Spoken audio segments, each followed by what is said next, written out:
কার ভাগ্যই কি আছে কেউ বলতে পারে না। মানুষ শুধু জায়গা জমি নিয়ে মারামারি, কাটাকাটি, হানাহানি।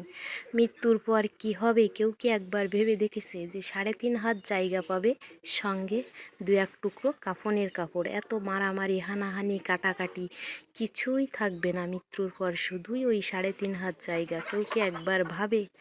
এই জায়গা জমি নিয়ে কতই কিছু মানুষ করে। তাই আজ ননদ বাড়ি জায়গা জমি নিয়ে অনেক গ্যাঞ্জাম।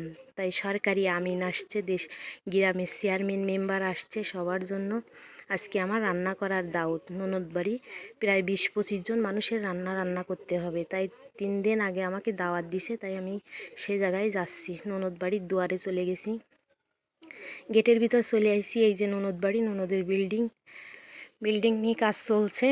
ওর ভাসুররা নাকি এর ভিতরে জায়গা হবে, তাই নিয়ে মারামারি, কাটাকাটি। আজকে আমিন আসতে মাপামাপি হবে, তাই আমাকে দাওয়াত দিছে।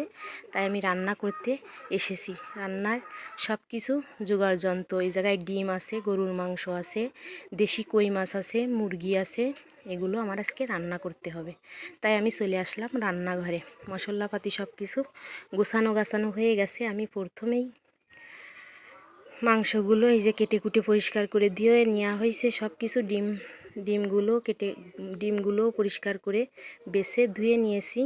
এখন রান্না করব। প্রথমেই আমি ডিমটাই রান্না করব, তার জন্য কড়াইতে দিয়ে দিলাম তেল ডিম ভাজি করার জন্য। ডিমটা কড়াইতে দিয়ে দিলাম, তেল গরম হয়ে গেছে। এবার হলুদ লবণ দিয়ে ডিমটা ভালো করে ভেজে নিচ্ছি। ডিমটা ভাজা হয়ে গেছে, নামিয়ে নিব।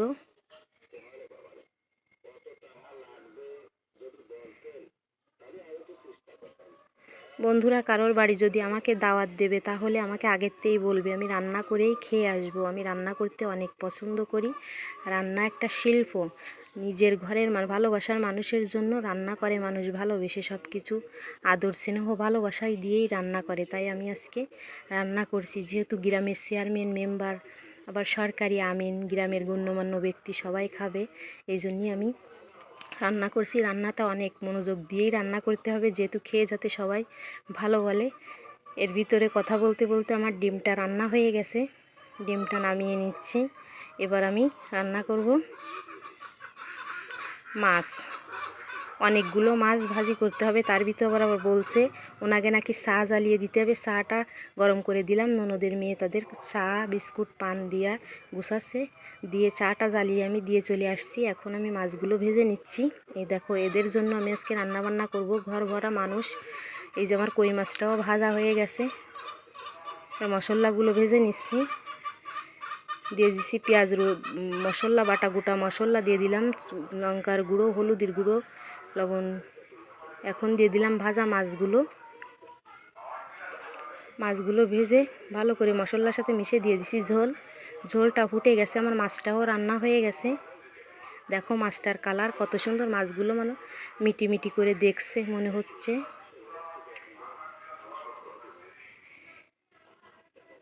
দুপুরবেলায় এভাবে যদি রান্নাবান্না করে অতি শ্রমের পর যদি দেওয়া হয়, অনেক মনোযোগ দিয়েই মানুষ খায়, মন প্রাণ দিয়েই খায়, আত্মা ঠান্ডা করেই খেয়ে থাকে।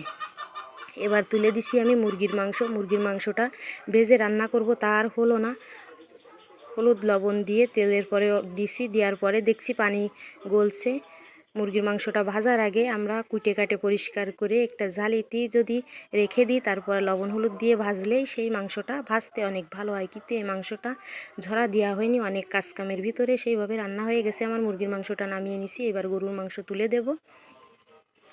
গরুর মাংসটা তুলে দিলাম। এই জায়গায় আদা বাটা, রসুন বাটা, জিরা বাটা, গোটা মশলা দিয়ে দিলাম, লবণ হলুদ ঝালের গুঁড়ো দিয়ে দিছি। এবার মশলাটা ভালো করে কষানো হয়ে গেছে। এবার দিয়ে দিলাম গরুর মাংসটা ভালো করে নেড়ে চেড়ে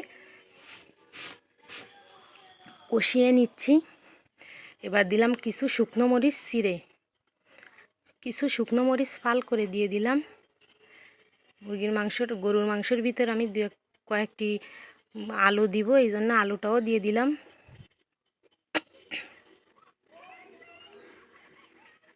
আলু আর মাংস দিয়ে মাংসটা ভালো করে কষিয়ে নিলাম। ভালো করে নেড়ে চেড়ে কষিয়ে নিচ্ছি।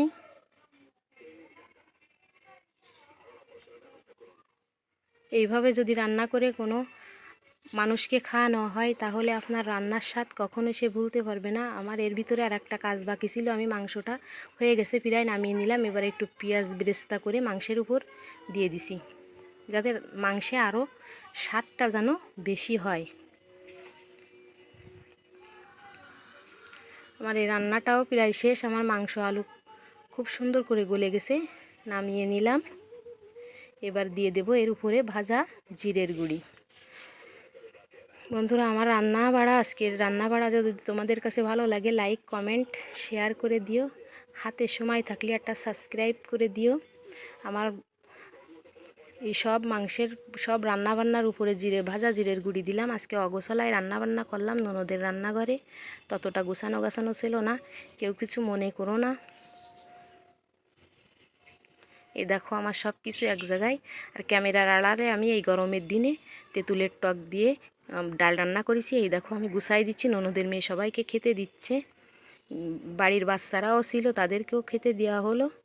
আজ এই পর্যন্তই, দেখা হবে পরবর্তী কোনো ভিডিও।